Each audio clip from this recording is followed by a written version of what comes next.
గురుగారు మీరు బోధించేది ధ్యాన మార్గం ఆనాపానసతి. ఆనాపానసతి అంటే అసలు ఏమిటి గురుగారు? ఇది పాడి భాష. ఆనా అంటే ఉచ్ఛ్వాస, అపాన అంటే నిశ్వాస, సతి అంటే కూడుకొని ఉండడం. అంటే మన ఉచ్ఛ్వాస నిశ్వాసంతో మనం కూడుకొని ఉన్నాడు, అది ఆనాపానసతి. తెలుగులో చెప్పుకోవాలంటే శ్వాస మీద ధ్యాస.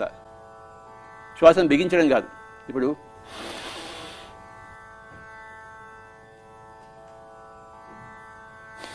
నేను లోపల బిగించాను, అది అంతర్కుంభకం.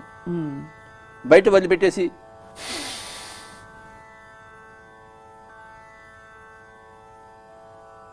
అది బహిర్కుంభకం, మళ్ళీ తీసుకోలేదు నేను వెంటనే. ఇలాంటివన్నీ ఏం లేకుండా సహజంగా ఉన్న శ్వాసను, వస్తూ పోతున్న శ్వాసను గమనించడం అంతే. దీన్ని సుఖమయ ప్రాణాయామం అంటాం. శ్వాసను బిగించడం అంటే కుంభకం చేయడం, అది హఠయోగ ప్రాణాయామం. మనది రాజయోగ ప్రాణాయామం, అంటే సుఖమయ ప్రాణాయామం, అది ఆనాపానసతి. అది నేను గ్రహించాను సృష్టి నుంచి, మళ్ళీ సృష్టికి ఇస్తున్నాను. ఏది సృష్టి నుంచి గ్రహించానో అది మళ్ళీ సృష్టికి. సో అంతా శ్వాసలోనే ఉందన్నమాట. మొత్తం అంతా రహస్యం అంతా శ్వాసలోనే ఉంది.